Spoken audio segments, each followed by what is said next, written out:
বন্ধুরা, আজকে একটা নতুন গল্প নিয়ে আসলাম তোমাদের মাঝে। এটা সত্য এবং বাস্তব জীবনের ঘটনা। শেষ পর্যন্ত শোনার অনুরোধ রইল। শুনলে তোমার মধু চলে আসবে। দেরি না করে চলো শুরু করা যাক। আমি যখন অষ্টম শ্রেণীতে পড়ি, প্রায় প্রতিদিনই আমার ছোট ভাই আমার সাথে খারাপ আচরণ করার চেষ্টা করত।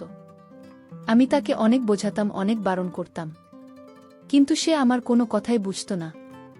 সে আমার সাথে কেমন জানি উন্মাদ পাগলের মতো আচরণ করত।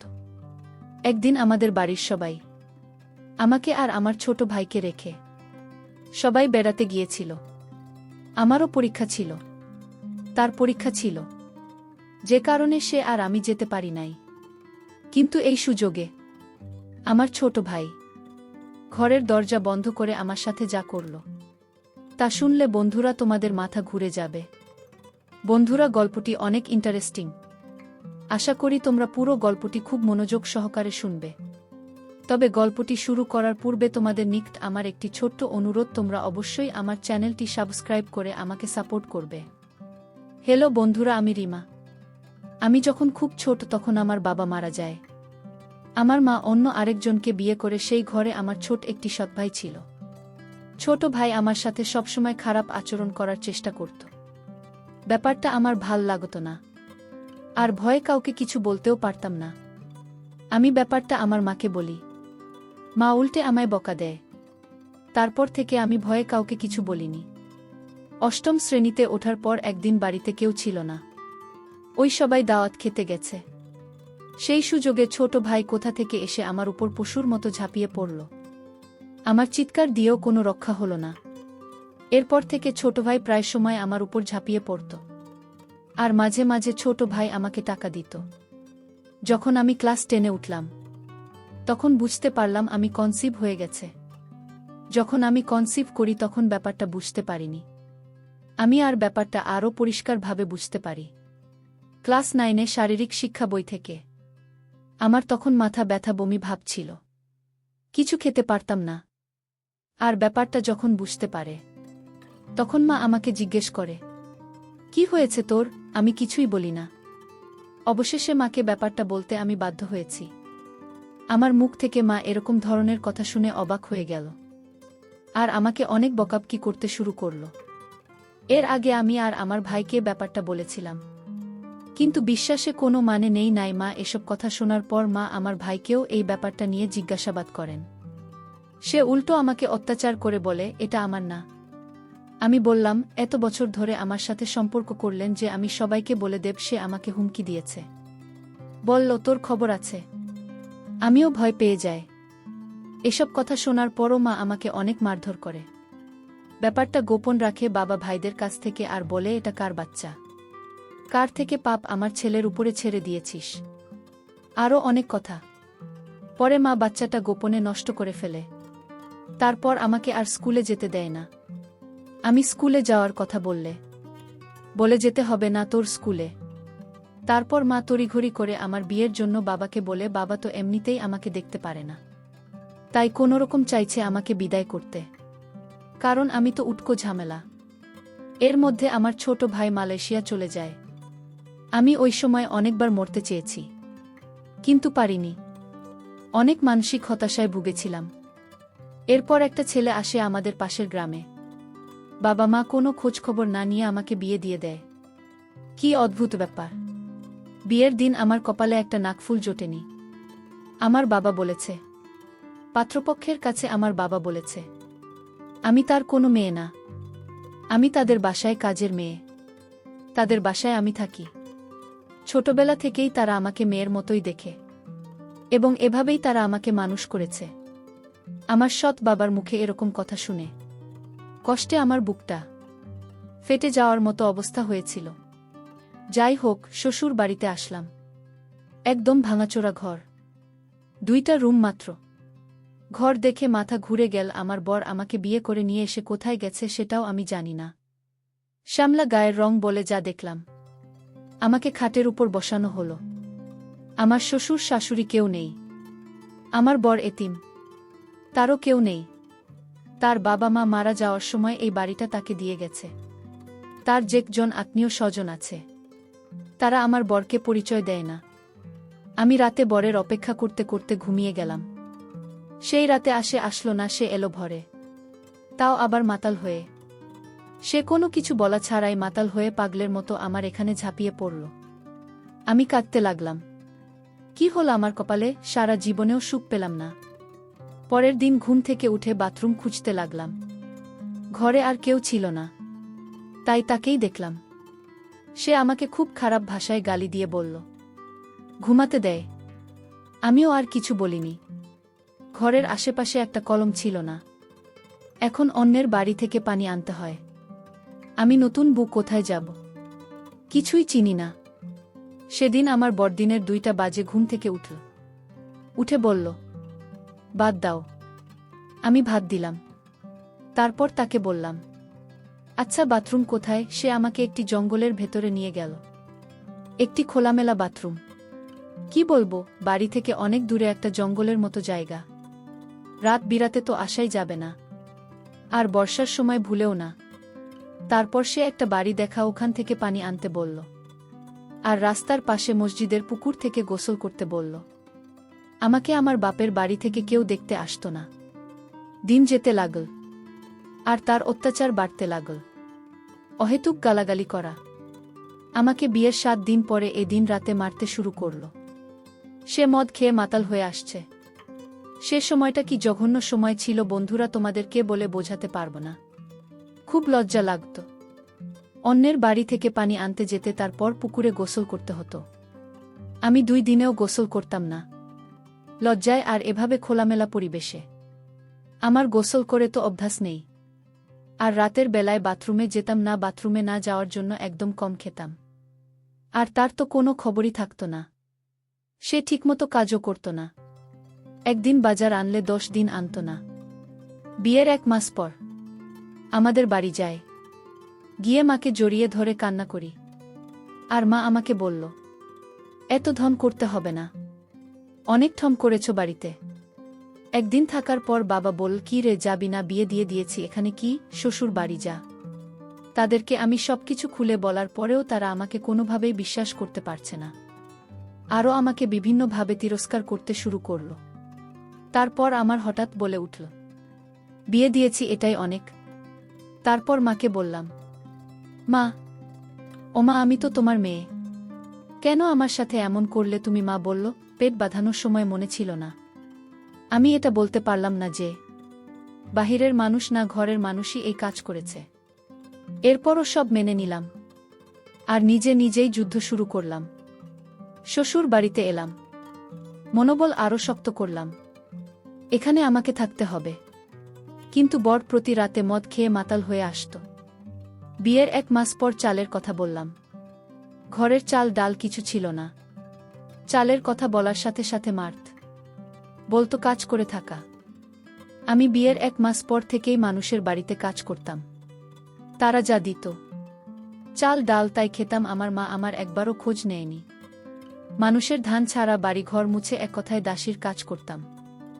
আর এতে তারা যা দিত তাই খেতাম, কারণ আমার স্বামী বাজার করত না, আর সে কাজও করত না। বিয়ের সময় আমাকে আমার বাপের বাড়ি থেকে 1 জোড়া কানের দুল আর চেইন দেয়। একদিন সন্ধ্যাবেলায় এসে বলে, তোমার চিন্তা দাও তো। সাধারণত সে সন্ধ্যাবেলায় কখনো বাড়ি আসে না। আমি সরল বিশ্বাসে তাকে চেনটা দিয়ে দিলাম, কারণ সে তো আমার স্বামী, আর এই দুনিয়াতে সে ছাড়া আমার কেউ নাই। তাকে বিশ্বাস না করে তো আমার উপায়ও নাই। সে যখন মাতাল হয়ে বাড়ি ফিরে, আমি তাকে কিছু বললাম না। সকালে চীনের কথা জিজ্ঞেস করতেই আমাকে বলে, তোর বাড়ি থেকে আমাকে 1000 টাকা ছাড়া আর কি দিয়েছে। আমিও মার খেয়ে পড়ে রইলাম। কি বলব, কিছু বলার শক্তি এবং সাহস কোনোটাই আমার ছিল না। আর প্রায় সে আমাকে যৌতুকের জন্য নির্যাতন করত না। পারতাম বাঁচতে আর না পারতাম মরতে। মানুষের বাড়িতে সারাদিন কাজ করার পরেও ঘরে এসে আমাকে কাজ করতে হতো। রান্নার জন্য লাকড়ি আর পাতাটাও আমাকে খুঁজে আনতে হতো। সে একদিন কাজে গেলে 10 দিন যেত না, আর মদ খেয়ে থাকা সব শেষ করে ফেলতে। আমি আমার কানের দুল জোড়া লুকিয়ে রাখলাম।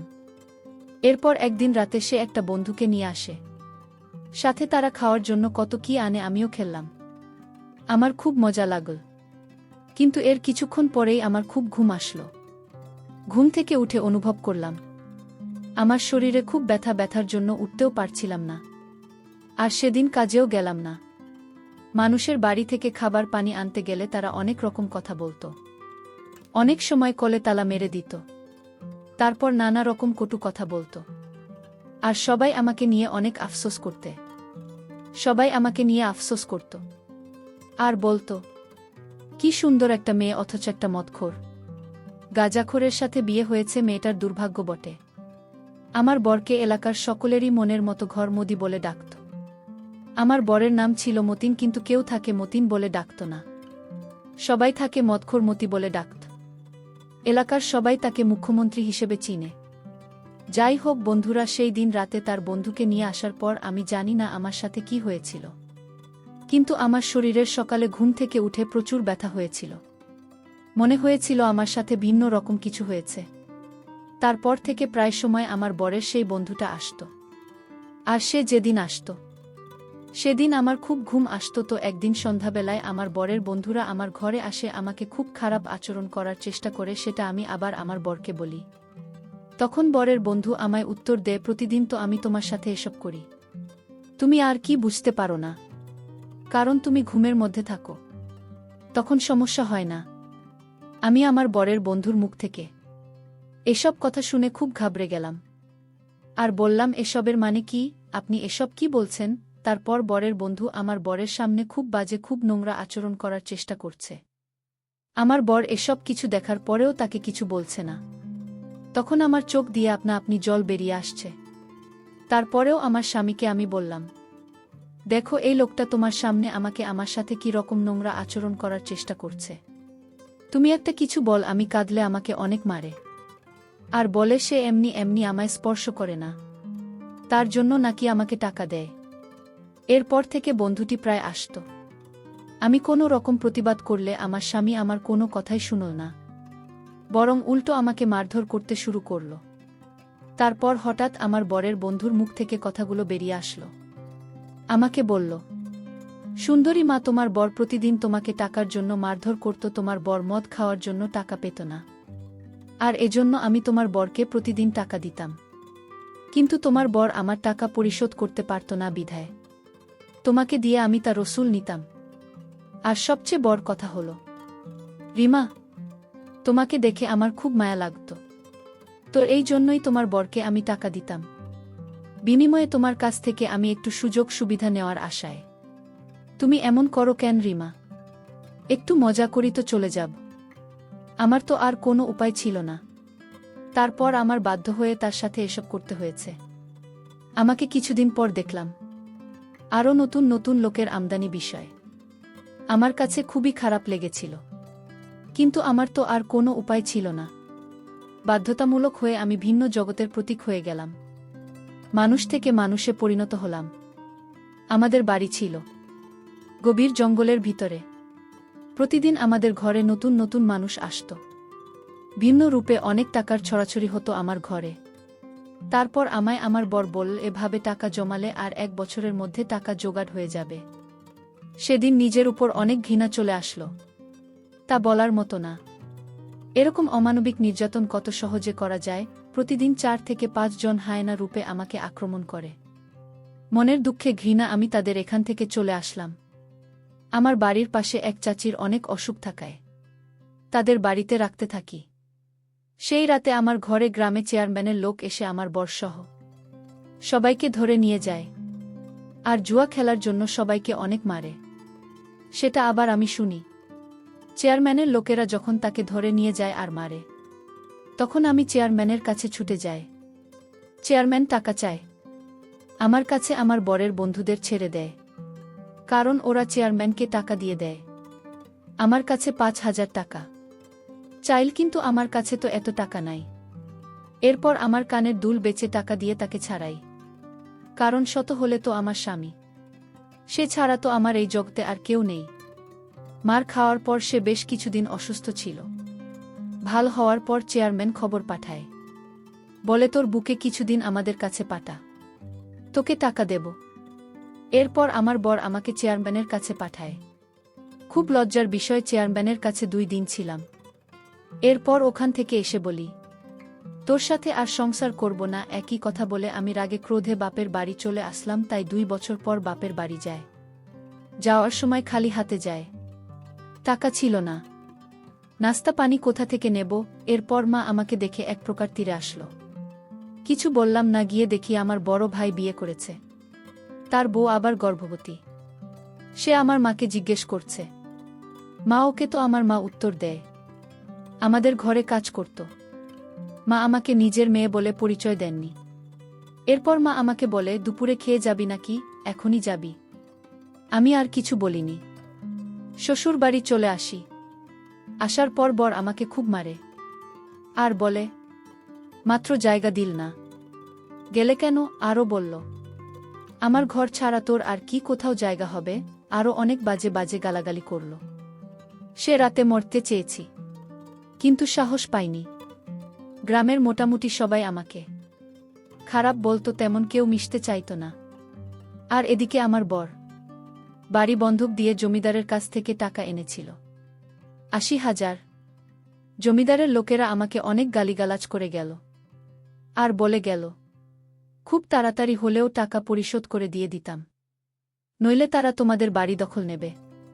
বোর্ড আসলো। আমি জিজ্ঞেস করলাম, উনাদের টাকা দিলে না? বলল, জুয়া খেলে হেরে গিয়েছি, টাকা নেই। কোথা থেকে দেব? সমস্যা নাই, আজকে 10 জন আসবে, 5 করে দিলে 5,000 হবে। তুই শুধু 2 দিন একটু কষ্ট করবি, তাদেরকে একটু ভালো করে খুশি করবি। বিশ্বাস করো বন্ধুরা, সে রাতে অমানবিক নির্যাতনের শিকার হয়েছি। আমার শরীর অসুস্থ হয়ে পড়ে। আমার বড় মানুষটা আমার অসুস্থতা দেখেও রাতে পরের দিন রাতে আরও 3 জন আনো।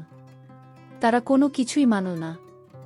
অনেক কেঁদেছি, চিৎকার করেছি, উল্টে অনেকগুলো মার খেতে হলো। আমার বর মাতাল, সে কি বুঝবে? তারপর আর জানি না, নিজেকে হাসপাতালে দেখতে পেলাম।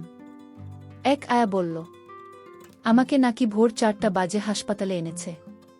অজ্ঞান অবস্থায় আমার বর আসলো। আমি তখনও কথা বলতে পারছিলাম না। সে আমায় বলল, নাটক করে উল্টো কত টাকা খরচ করছিস। আমি কেঁদে দিলাম আর বললাম, তোর বিচার সৃষ্টিকর্তা করবে। একদিন তুই আমার জন্য পাগলের মতো রাস্তায় রাস্তায় ঘুরি। বিকেলের দিকে অবস্থা আরও অনেক খারাপ হয়ে যায়। তারপর তার বর এবং বরের কয়েকজন বন্ধু মিলে আমাকে এমার্জেন্সি ভাবে ঢাকা মেডিকেলে পাঠায়। ঢাকা মেডিকেলে ভর্তি করে। আমার বর এবং তার বন্ধুরা সবাই লাফাতে হয়ে যায়। এই খবরটা আমার মা পেল। আমার মা এসে আমাকে এক নজর দেখে চলে গেল। আমার অবস্থা একটু উন্নতির দিকে ছিল।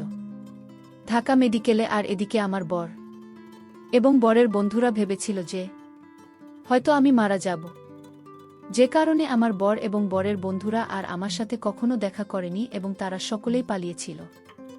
আর এদিকে আমার মা ও যে একবার দেখা করে এসেছিল আর আমার কোনো খোঁজ খবরই নেয়নি।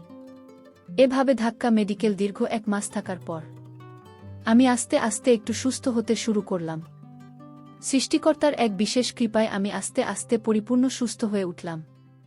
সুস্থ হয়ে নিজেকে নিজের পায়ে দাঁড়ানোর চেষ্টা করলাম।